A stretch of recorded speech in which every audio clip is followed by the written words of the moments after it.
일본 자동차 회사 혼다가 갑자기 한국산을 선택하자 일본인들이 대충격을 받고 있습니다. 30일 일본 요미우리 신문은 해당 소식을 대서특필한 상태입니다. 혼다가 미국, 일본, 중국 3개 지역에서 각기 다른 배터리를 채택하겠다는 것인데, 일본에서는 중국 기업의 비전 제품을 하고 중국 시장에서는 키에테 그리고 미국에서는 주행과 공동구매를 통해 LG에너지 솔루션 배터리를 쓰겠다는 내용입니다.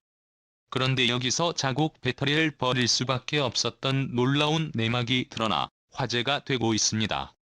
과연 무슨 일이 있었기에 일본인들이 분노하는지 한번 살펴보겠습니다.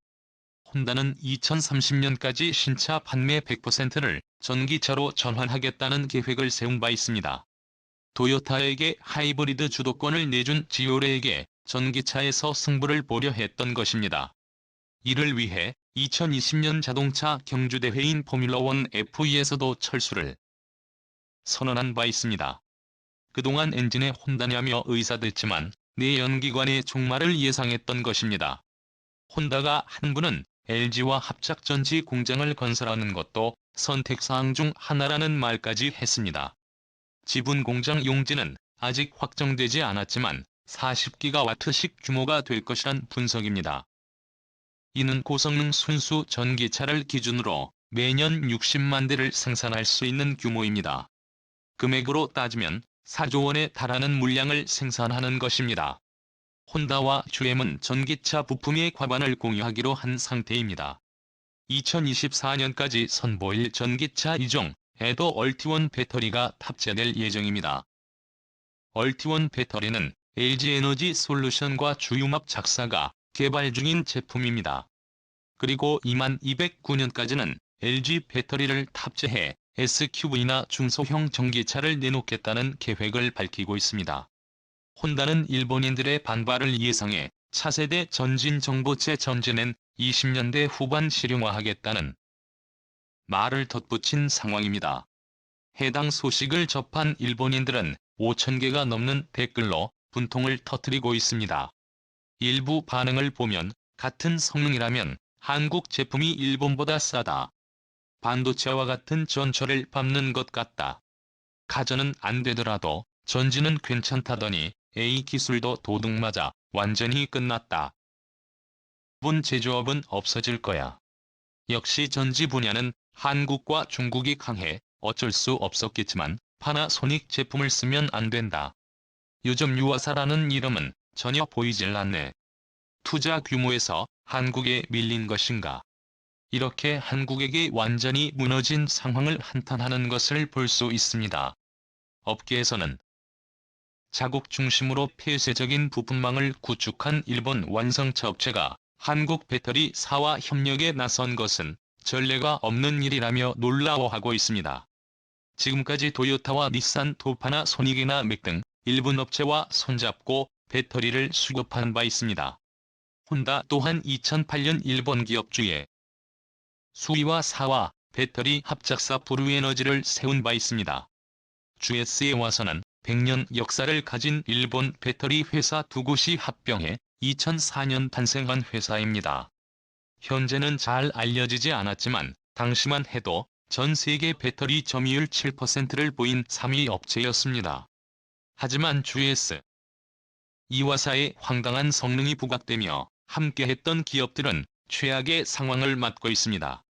혼다뿐 아니라 미쓰비시 항공사 보잉 독일 자동차 부품업체 보슈가 GS 위화사와 협력했다. 나락에 빠진 것입니다. 혼다와는 하이브리드 채용 미온 전지를 생산하기로 하며 합작사를 세웠고 미쓰비시와도 리듬 에너지 재팬레이를 세워 배터리 공급 계약을 맺은 바 있습니다. 그리고 미국 보잉에게는 2012년 말부터 리튬이온 배터리를 공급해왔습니다. 그런데 2013년 보잉 항공기에서 화재가 발생하자 전 세계는 충격에 휩싸였습니다. 배터리에서 열폭주가 발생해 838편에 달하는 항공기 운항이 취소된 것입니다. 일본 항공전이 17개, 전일본 공수와 나도 측이 정도 해당 항공기를 모았기에 타격이 컸습니다. 기존 항공기들은 니켈 카드뮴 배터리를 사용했지만 보잉은 일본의 기술력을 믿고 사용했던 것입니다. 그런데 조사 결과 GSU와 측이 배터리 적합성에 대한 측정 자체를 속여왔던 것이 드러났습니다. 항공기에 장착된 것과 같은 조건에서 측정하지 않고 임의대로 실험을 했던 것입니다. 게다가 배터리 셀에서 용접 파편과 기타 금속 조각까지 발견돼 충격을 주었습니다. 당시 보잉은 엔진 결함 연료 누출 부품 이탈까지 다양한 문제가 있었는데 부품 중 35%를 미쓰비시 중공업 등 일본 기업 제품을 쓴 것이 화근이었습니다. 이는 일본 기업들의 고질적인 데이터 조작이 일어났던 사건입니다. 결국 보잉은 1년이 지난 후 배터리를 재설계하고 나서야 운항을 할 수 있었습니다. 그리고 독일 자동차 부품사 보실 또한 2012년 삼성 SDI와 결별하고 일본 GS와서와 협력했다가 땅을 치며 후회하고 있습니다. 보스는 2000년대 후반부터 전기차 배터리 분야에 큰 관심을 드러낸 바 있습니다. 2008년에는 삼성 SDI와 전기차 배터리 생산법인을 함께 설립하기도 했습니다. 셀 연구 개발은 삼성 SDI가 맡고 보신의 배터리 관리 시스템과 영업을 하기로 했던 것입니다. 그런데 2012년 보슈가 갑자기 삼성과 결별을 선언하자 업계는 의아해했습니다. 그 내막에는 일본 기업의 이간질이 자리 잡고 있었. 실제로 1년 후 보쉬는 주위의 수요사 그리고 미쓰비시와 전기차 배터리 합작사를 세운 것으로 나타났습니다.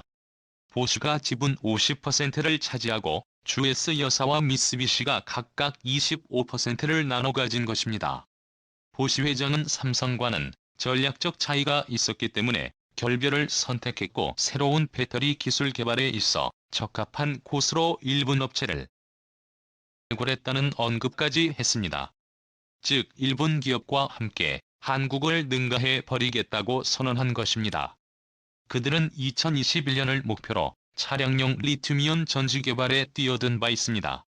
보쉬 회장은 5년 내 배터리의 주행거리가 2배가 되고 가격은 절반이 것이라며 자신감을 드러냈습니다. 실제로 2017년 1회 충전에 340km까지 주행할 수 있는 배터리를 선보이기로 했습니다.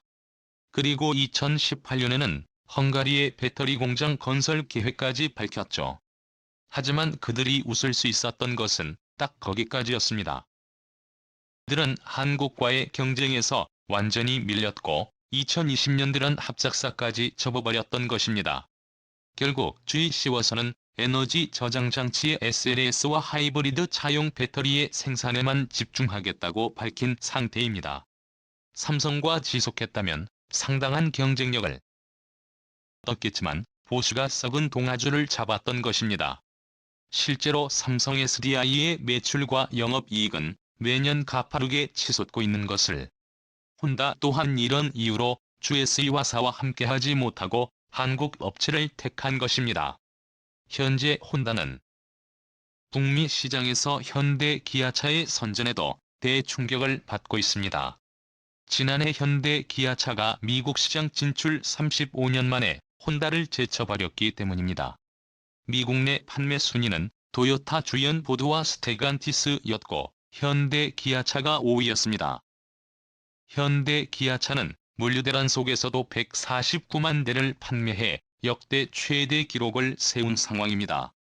반면 혼다는 146만 대를 판매해 6위에 그친 것으로 나타났습니다. 게다가 현대 기아차는 2030년까지 미국 시장에서 친환경차 판매 비중을 50%까지 끌어올리겠다고 선언한 것도 혼다를 다급하게 하고 있습니다. 작년 미국에서 판매된 자동차는 14만 90만 대로 전기차 비율은 3% 43만 대 정도였습니다. 이를 반대로 해석하면 엄청난 성장 가능성이 있는 상황입니다. 2020년 발효된 신북미 자유무역협정 네마카에 따르면 2020년부터는 북미 30 미국, 캐나다, 멕시코에서 생산되는 자동차 부품을 75 이상 사용해야 무관세 혜택을 받을 수 있습니다. 어떻게 해서든 북미 지역 금업체를 공략해야 했던 것입니다. 배터리는 전기차 제조 원가의 30%를 차지하는 핵심 부품입니다. 그런데 혼다가 전세계 3위 업체의 파나소닉을 선택하지 않은 이유에 일본인들은 의문을 품고 있습니다. 파나소닉은 2008년 매물로 나온 상여를 인수하며 일본 최대 전지 업체로 성장한 바 있습니다. 기존 각형과 더불어 상여의 원통형까지 흡수하게 돼 배터리 포트폴리오를 다변화했고, 이 덕분에 추후 테슬라와 납품 계약을 하며 살아남을 수 있었던 것입니다.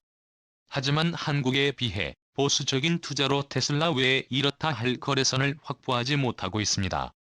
올해 파나소닉이 세계 최장 배터리를 개발해냈다고 떠들었지만 이것도 내년이나 돼야 테슬라에 간신히 공급하는 수준으로 알려져 있습니다. 최근에는 함께 하기로 했던 도요타마저 중국 업체를 선택하고 있을 정도입니다. 현재 기준으로 국내 배터리사의 미국 전체 생산 설비는 10%에 불과합니다. 일본 파나소닉이 미국에서 83%를 차지하고 있는 상황인데 2020년이 되면 한국 업체들의 70% 이상을 차지할 것이란 분석입니다. 실제로 미국 내에 건설 예정인 103개 설비 중 11개가 한국 배터리 3사 공장입니다.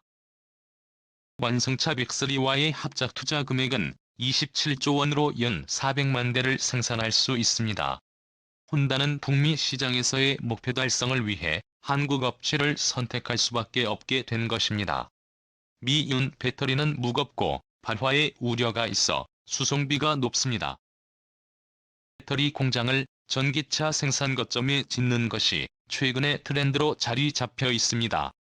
LG에너지 솔루션은 지난 2012년 주연과 합작사를 설아서라. 일본 자동차 회사 혼다가 갑자기 한국산을 선택하자 일본인들이 대충격을 받고 있습니다. 30일 일본 요미우리 신문은 해당 소식을 대서특필한 상태입니다. 혼다가 미국, 일본, 중국 3개 지역에서 각기 다른 배터리를 채택하겠다는 것인데, 일본에서는 중국 기업의 비전 제품을 사용하고 중국 시장에서는 캐테그리고 미국에서는 주행과 공동 구매를 통해 LG에너지 솔루션 배터리를 쓰겠다는 내용입니다. 그런데 여기서 자국 배터리를 버릴 수밖에 없었던 놀라운 내막이 드러나 화제가 되고 있습니다.